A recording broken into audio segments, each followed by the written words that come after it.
Baik, Bismillahirrahmanirrahim. Assalamualaikum warahmatullahi wabarakatuh. Yang terhormat, yang saya hormati Bapak Unji, Bapak Dr. Iwan SPD MSI.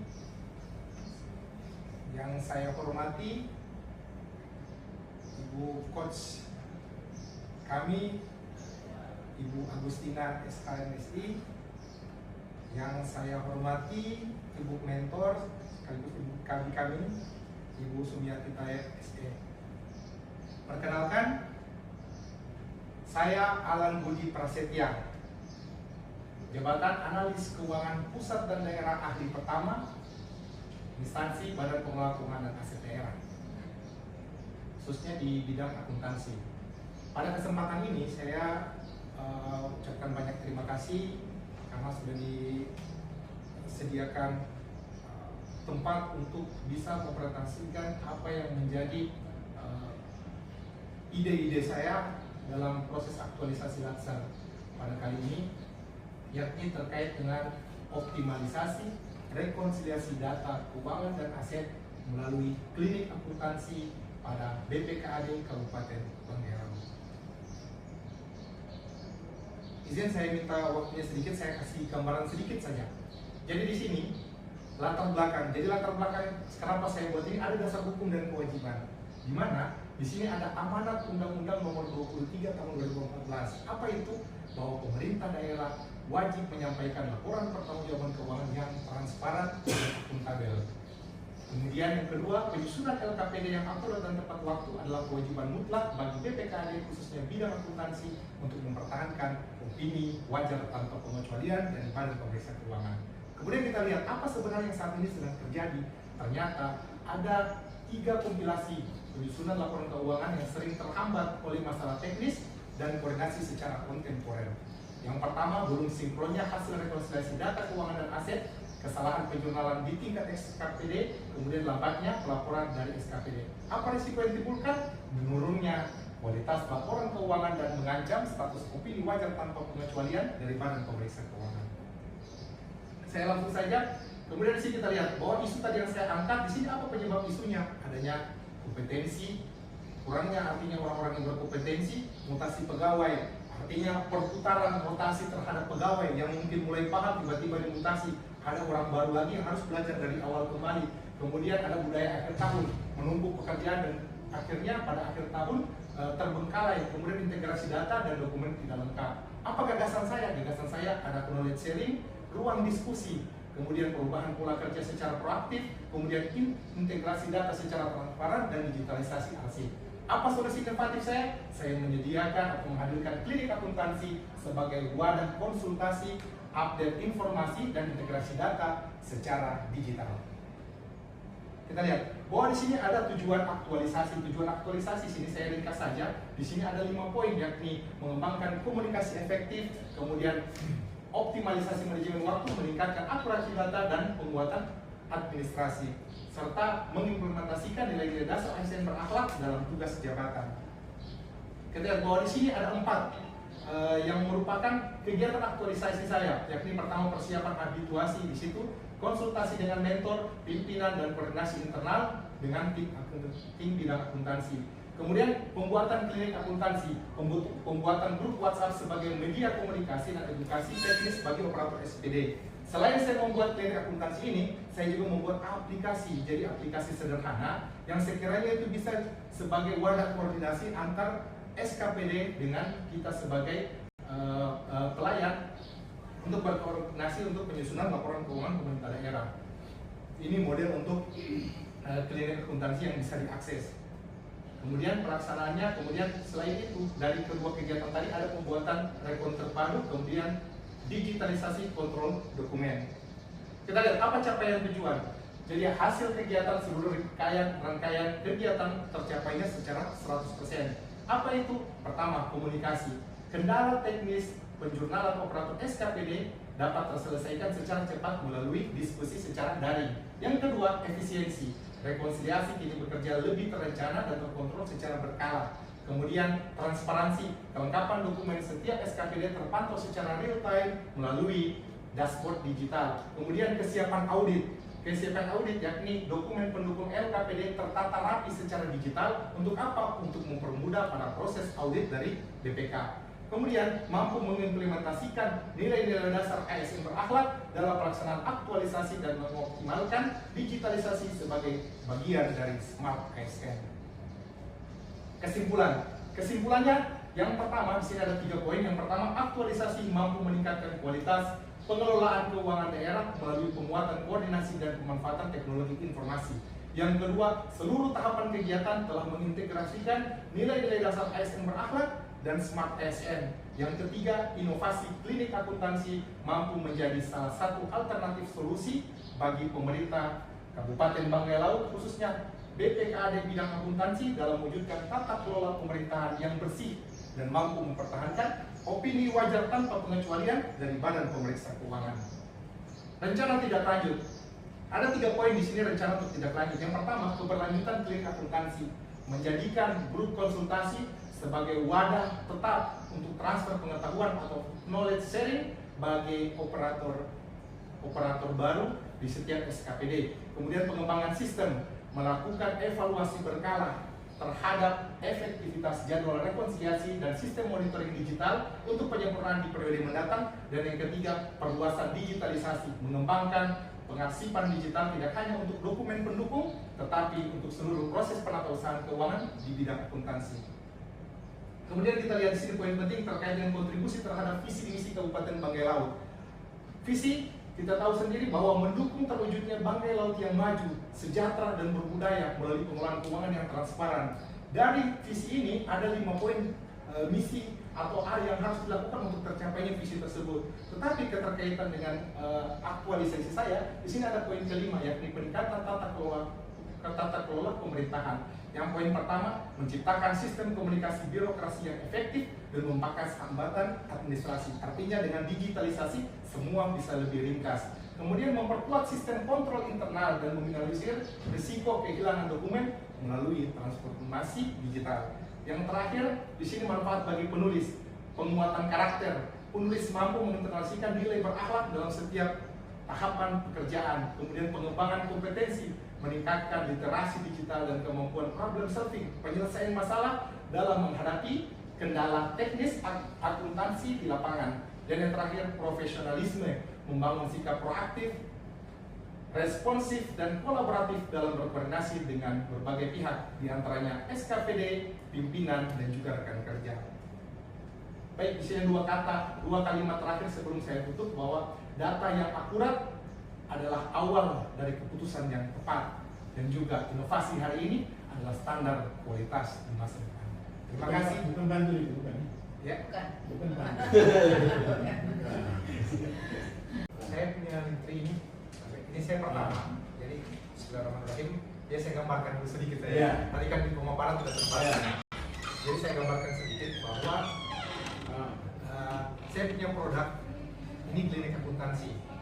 Kenapa saya berpikir tentang klinik akuntansi ini? Kalau mungkin Bapak Iwan ini dia lulus PTN, sebelumnya sudah mengabdi memang di BPKAD beberapa tahun terakhir. Makanya dia kuasai. Ya, dia memang operator secara teknis. Iya, Operator teknis, adminnya admin teknis memang secara untuk SPD. Iya. Jadi saya melihat, saya diskusi. Jadi saya diskusi ini bukan cuma dengan Bapak Iwan, mungkin dengan Kabin, dengan Kak Subin, atau mungkin dengan SKPD lain. Saya lihat apa problem sebenarnya. Karena saya setelah masuk, saya lihat, kita harus lembur kerja sama, kerja lembur ini, dan waktunya kan tidak sedikit. Dan menurut saya lembur. Ya. Ya kayak dulu ibu mentornya. Jadi Kalau di keuangan setahu saya banyak lembur. jadi lembur terus. Maksud saya, padahal kalau beberapa poin pada saat yang kita kerjakan di lembur itu harusnya sudah bisa terselesaikan. Ya. Sudah bisa terselesaikan dari sebelum-sebelumnya, sehingga pada saat di akhir periode itu kita sudah bisa merekap. Jadi apa semua yang harusnya jadi kendala, yang posting dan sebagainya yang dijelaskan dari Bapak Iwan, itu sudah bisa terselesaikan. Karena kayak tadi, harusnya itu yang kayak penjurnalan, posting, itu yang bisa dilakukan di SKPD, artinya SKPD sudah bisa melakukan. Karena itu saya menyediakan payung. Jadi saya kalau ibarat rumah, saya sediakan satu rumah, salah satu pintu kamarnya itu yang tempatnya di ini saya coba perlihatkan, saya akses sedikit sebelum saya jelaskan lebih lanjut. Jadi ini Mana forum kliniknya diskusi. itu? Coba. Ini kan klinik akuntansi untuk Iya. produk ininya Pak. Jadi ini grup WA, kan saya bikin secara praktis untuk grup WA. Kemudian ini saya buatkan aplikasi sederhana yang bisa diakses. Jadi cara pengaksesannya ini itu bisa melalui kamera langsung atau bisa melalui Google Kamera. Jadi pada saat kita foto untuk barcode-nya, scan barcode-nya, kemudian kita langsung buka, langsung masuk di klinik akuntansi. Ini mungkin tampilan terlalu kecil, jadi saya tampilkan lebih besar. Ya, bisa saya tampilkan tidak? Saya tampilkan di layar juga bisa. Ya. Saya tampilkan layar, nanti tampilannya akan seperti ini Pak. Jadi ini klinik akuntansi Alam Budi Prasetya. Jadi di sini setelah saya sosialisasikan juga dengan setiap SKPD, karena saya hadir juga terlibat, saya minta sedikit ruang di diskusi pada saat sharing session untuk memaparkan apa produk saya untuk aktualisasi kali ini. Jadi saya sediakan di sini klinik akuntansi itu yang ada beberapa item. Pertama tentang terkait edukasi. Di sini di edukasi ini ada video pendek terkait dengan pengelolaan keuangan daerah. Di salah satu poin di sini Pak, ini ada SPD Akhlak modul.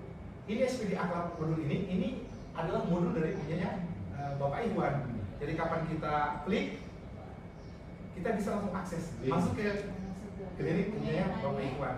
Di sini kan sudah ada kontak, jadi bisa dia tuangkan dalam grup, dia japri ke saya, ataupun bisa komunikasi dengan Bapak Iwan langsung. Kemudian di sini terkait dengan poin-poin yang saya tuangkan dalam laporan aktualisasi, di sini ada SBU, standar belanja umum. Ini setiap tahunnya ini akan ada perubahan menyesuaikan dengan kebutuhan di tahun tersebut. Jadi pada tahun 2026 yang upload saat ini untuk SBU tahun 2026. Kemudian di sini ada sistem dan kebijakan akuntansi yang secara umum paling tidak setiap SKPD itu tahu. Jangankan kalau hanya base keuangan, hanya keuangan aja yang tahu, tapi paling tidak kan tahu. Karena tadi poin pada aktualisasi sini ada yang namanya mutasi pegawai. Jadi pada saat ini bendahara di salah satu SKPD si A belajar 99% sudah mulai menguasai, tetapi pada saat mau menguasai mutasi. Maka masuk lagi bendahara baru. Saya mau ada produk saya yang bendahara baru itu dia masuk, dia bisa belajar. Jadi paling tidak kalau dia bingung, ada wadah ini yang mungkin bisa bersosialisasi, berkoordinasi dan berdiskusi. Jadi kita bisa transfer informasi. Kemudian di sini ada terkait dengan kebutuhan utama, salah satu kebutuhan utama pada saat laporan keuangan pemerintah daerah, ada namanya catatan atas laporan keuangan daerah. Itu yang kita bukukan. Di sini ada form-formnya yang saya sudah tampilkan.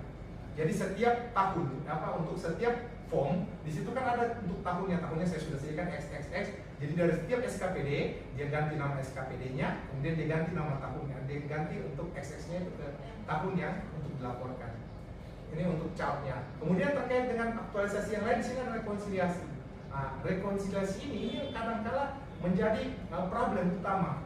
Kenapa? Karena pada saat rekonsiliasi yang harusnya ini sudah berjalan bertahun-tahun, tapi ada saja kendala-kendala yang mungkin masih berulang-ulang.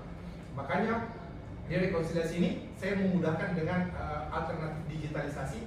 Mulai ada namanya penyimpanan. Jadi sudah ada wajah penyimpanan yang mungkin sebelumnya sudah ada. Ini mungkin saya lebih lengkapkan lagi. Ini bisa diakses juga.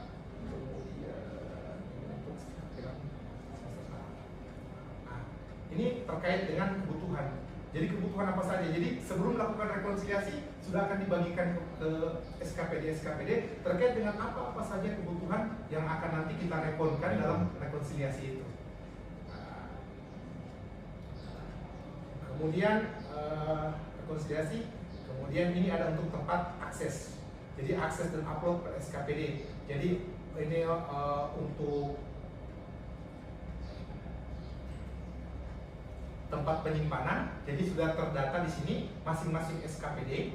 Jadi nanti mereka setelah akses melalui aplikasi ini, aplikasi klinik akuntansi, mereka bisa akses untuk tempat penyimpanan. Jadi pada SKPD itu saya sudah sediakan untuk tempat penyimpanan dokumen atau data-data mereka. Kemudian di sini juga ada untuk checklist. Ini saya berkoordinasi dengan Ibu Kabid bahwa memang ini sangat diperlukan. Kenapa sangat diperlukan? Untuk pendataan ini. Jadi tadi yang sudah kita kita permintaan data itu kita akan mengecek, kemudian akan konfirmasi ke SKPD atau mengirimkan link. Saat ini kan saya sudah punya klinik akuntansi, jadi saya bisa mungkin kirim melalui klinik akuntansi itu bahwa ini update data-data yang dari Bapak Ibu setiap SKPD mana yang sudah kumpulkan dan mana yang belum. Dan ini hak akses itu masih penuh di BPKAD khususnya bidang akuntansi. Kenapa? Karena kita akan mensortir atau menyaring dulu bahwa memang dokumen yang kita butuhkan atau data yang kita butuhkan itu memang benar sudah mereka upload, sudah sesuai atau belum. Jadi hak akses untuk memberikan centang ya atau belum itu di BPKAD. Untuk hak akses kepada SKPD yakni untuk melihat bahwa data mana yang mereka sudah kumpulkan atau belum dikumpulkan. Belum bisa melihat orang ceritanya. Iya, untuk hak akses untuk proses ini. Tapi untuk upload itu mereka semua punya akses untuk masukkan data-data tersebut. Seperti itu Pak. Untuk sedikit juga, jadi untuk tadi kan sudah sempat disinggung dari Bapak Iwan bahwa memang bagaimana klinik akuntansi ini tersampaikan kepada teman-teman di SKPD. Jadi pada awal pembuatan ini saya berdiskusi dengan Ibu Mentor, dengan Ibu Coach juga bahwa tentang ide klinik akuntansi. Jadi yang di awal kami ada pada saat kita lakukan diskusi itu pembuatan surat. Jadi pembuatan surat. Jadi surat resmi yang saya buat itu yang saya edarkan ke seluruh SKPD. Apa isinya? Isinya terkait permintaan data kontak yang saya akan masukkan ke dalam wadah klinik akuntansi. Apa alasan kira-kira kalau misalnya ditanya? Siapa yang dimintakan di situ? Ya? Siapa yang dimintakan? Bendahara, sekretaris? Iya, bendahara OPD dengan operator OPD. Bendahara. Kalau bisa pejabatnya sebenarnya, penanggung jawabnya. Ya, kasih keuangan. Supaya ada pejabat penanggung jawabnya. Siap. Nanti Kalau operator ini kan dia hanya menginput. Di sini operator dengan bendahara sih Pak. Untuk karena output yang saya diskusi itu yang lebih terlibat. Awalnya kita membentuknya situ, tapi saya sangat sepakat untuk kedepannya memang dengan Kasubag atau penanggung jawab supaya ada pengawas untuk ini kan keberlanjutan dari klinik. Siap. Jadi seperti itu. Itu yang pertama. Yang kedua, bagaimana penyampaian tadi yang disampaikan Bapak Iwan. Kita mengambil sedikit celah waktu pada saat penyerahan KPD di Palu kemarin mengadakan sharing session. Jadi di sesi pertama, sesi Bapak Iwan itu menyampaikan terkait dengan teknis. Kan, secara teknis saya masuk di sesi saya itu penyampaian secara umum. Saya menyampaikan bahwa saya punya wadah ini. Yang orientasi ke depannya untuk tindak lanjutnya tidak menutup kemungkinan kita akan melakukan salah satu yang kita akan lakukan seperti tadi, akan lakukan sharing session kembali yang mungkin sistemnya itu bukan lagi full secara online, tetapi bisa sebagai secara online dan juga offline. Jadi kalau mungkin akses kepada kan kita di Kabupaten Magelang, kecamatan kan tidak semua di daratan Banggai, ada juga kan yang menyeberang pulau. Jadi pada saat pelaksanaan kalau memang mereka tidak bisa hadir, kita menyediakan untuk sistem yang sifatnya bisa online bisa offline. Jadi mereka bisa hadir via Zoom terkoneksikan. Jadi kalau mungkin mereka mengalami kendala lebih lanjut pada saat mereka ke Banggai bisa ke kantor BPKAD untuk konsultasi langsung. Jadi seperti itu yang pertama. Yang kedua terkait dengan CALK. Jadi terkait dengan CALK itu sendiri, penyusunan CALK itu saya berdiskusi dengan Kasubit Pelaporan itu bahwa plan ke depannya mudah-mudahan kita punya sedikit celah waktu dengan anggaran ya untuk kita bisa lakukan sosialisasi atau pembelajaran terkait dengan penyusunan CALK. Karena kalau melihat secara umum ada beberapa SKPD atau PD di sini ada format-format penyusunan walaupun sudah disampaikan yang base-nya itu bukan sebagai pemangku pendapatan, tetapi pada format pelaporan KPD pelaporan CALK itu di situ ada poin untuk pendapatan mereka mengisi juga. Jadi itu untuk pembelajaran lebih lanjut. Jadi seperti itu Pak. Terima kasih. Terima kasih ya. Kemudian dari dua-duanya ini ada tidak webnya BPKAD? Website. Artinya begini maksud saya, supaya secara formal apa yang dilakukan oleh mereka berdua ini kan masih latihan ini pengembangannya ke depan maksudnya. Secara formal diakui memang ini punyanya produknya BPKAD gitu. Masuk RTL saja. Di RTL ya nanti, ya, Bu mentornya. Nah, untuk itu kan kalau mau legal formal ini yang begini harus melalui Kominfo kan. Jadi maksudnya maksud saya itu supaya teman-teman yang OPD ini juga yakin betul bahwa memang ini jangan ada dapat menurut punya nih. Karena di kita ini tidak usah nih. SIPD ini sebenarnya adalah propernya PIM 2 yang di Kemendagri. Nah ini orang itu mana jadi formal kan? Ya, SPD ini. Proper ini Pak? Proper dulu ini. SPD ini. Proper. Iya, PIM 2. Makanya masih banyak kelemahan-kelemahan. Ya. Nah ini termasuk itu maksud saya supaya kalau ada misalnya websitenya BPKAD, bisa di.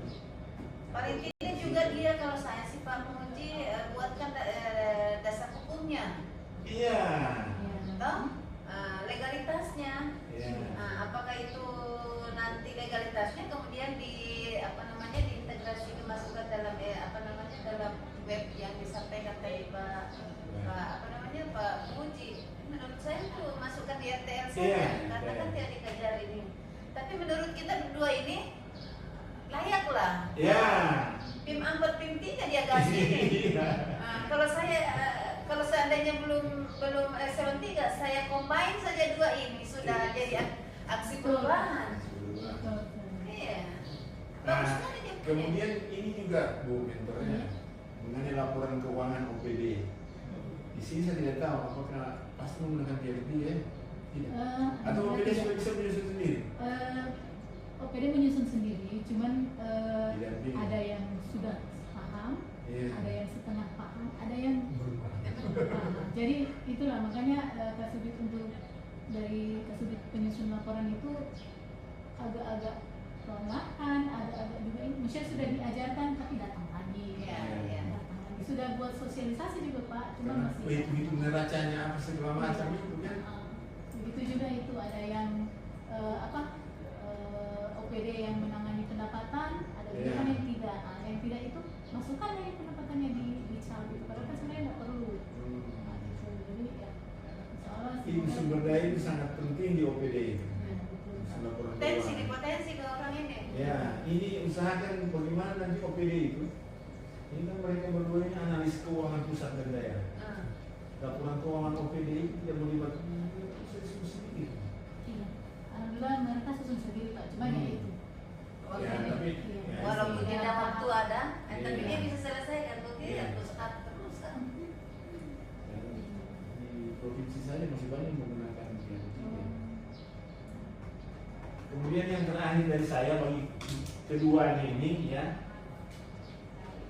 nilai-nilai ASN berharap yang sudah Anda aktualisasikan dalam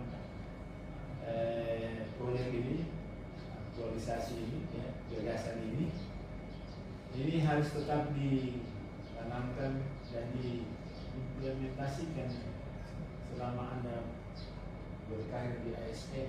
Ya. Ini modal dasar ini, nilai ASN berakhlak itu. Kalau mau sukses, kan orang bilang tidak cukup hanya intelektual ya, emosional dan spiritual. Kalau tiga ini sukses dunia akhirat. Ya. Bukan hanya di dunia itu ya bos. Dia kecil tapi soalnya besar. Kalau alam besar pada tapi jadi besar saudara. Orang biasanya itu simpodi dong. Biasanya memang besar gitu, cuman tadi sudah ada teguran jadi. Jadi alam ini kalau sejarah mah dia sebelum masuk di birokrasi dia lama di swasta. Jadi pengendalian emosinya dia sudah bisa. Jadi memang saya betul. Kalau Iwan lama bergaul di Bangkai Laut. Iya. Biasa kalau rapat juga kaget tadi saya kalau soal-soalnya Pak. Jadi nggak apa-apa emang dia. Mungkin itu dari saya, buat saya. Nilai ASN berahmat, ya. Tidak hanya cukup kecerdasan intelektual, tapi spiritual dan emosional juga dimainkan ya. Ya, saya kira itu buat saya. Terima kasih. Oke baik, terima kasih Bapak Pemudi atas penguatannya. Terima kasih Bu Mentor sudah menjadi mentor. betapa hebatnya ini anak-anak kalau dipadukan dengan kemampuan ibu mentor untuk mengkolaborasikan, saya pikir itu luar biasa. Dan insya Allah hadirnya kedua generasi ini, hati-hati karena akan melambung tinggi dia nanti. Bagaimana Iwan? Tapi saya setuju tadi yang pendidikan intelektual, emosional, dan spiritual itu penting untuk sebagai seorang ASN.